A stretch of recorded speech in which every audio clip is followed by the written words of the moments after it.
I was a pastor here in town for 20 years, and then I was a missionary for 20 years, not a resident missionary overseas, but kind of executive administrative position in foreign missions work. I enjoyed both of those ministries, and I enjoyed being in the jail just as much. And I really enjoyed being in the jail. And I think you saw the smile on my face as I was doing that video. Lester is 38 years old, and I was thinking about talking about him tonight. I figured the other guys would tell you home run stories about some guys that really had a fantastic change in their life. So I said, I'm going to go in a different direction. Turns out, though, that Isaiah is the one that I'm going to talk about.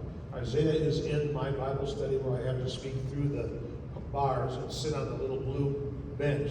And I tell you, after sitting on that thing for an hour, it takes me about a minute just to stand up. They're pretty stiff. But Isaiah, I led him to the Lord maybe a month ago. I was going cell to cell, and he kind of did one of these numbers, and we went over to the corner of the cell, and he said, I want you to pray with me, and I want to ask Christ to be my Savior.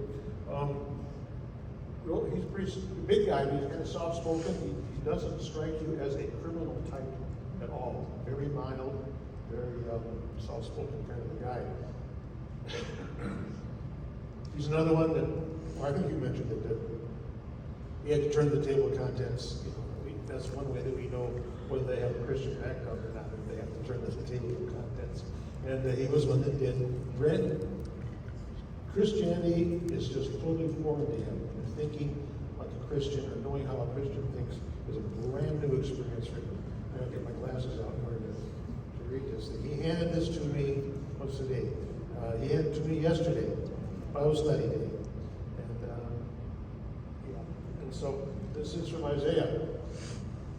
And the reason why I'm doing this is because I'm not going to tell you a home run story. I'm going to beg you to pray for the inmates in Kalamazoo County Jail.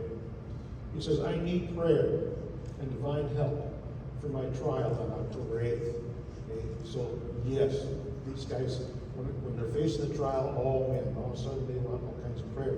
That's natural, that's normal. We're trying to teach them that not just to pray in the urgency of the moment, but to have a habitual prayer life. I want to help for my trial on October 8th to go great, and God show mercy, and I can go home to my family. And for my path, so I want to also for you to pray for my path with God to flourish, and I don't give up, and I do better, and I want to do better. I've been praying for you and your family too, Gordon. I've got a brother who's dying of a brain tumor. That's what he's talking about there. Every time I go down that hallway, I probably have 30 guys in the jail praying for my brother. And they ask me every time I go, how's your brother? Heard from your brother? Anything new going on with your brother? So they're special to me. I'm praying for them, they're praying for me, and I'm trying to get you to pray for them as well. I need as many people as I can get to pray for me as you can get. Prayer warriors, exclamation point. So I'm asking you to pray for Isaiah in his trial on the 8th.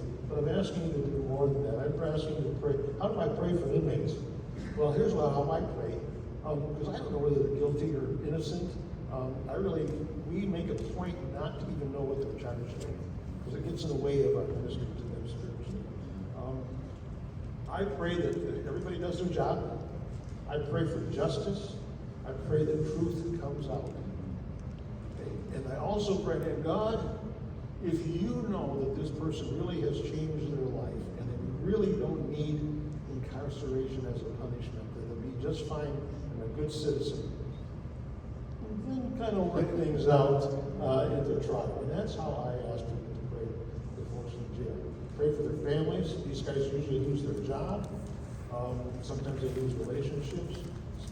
Family members say, that's the last straw, we're done with you.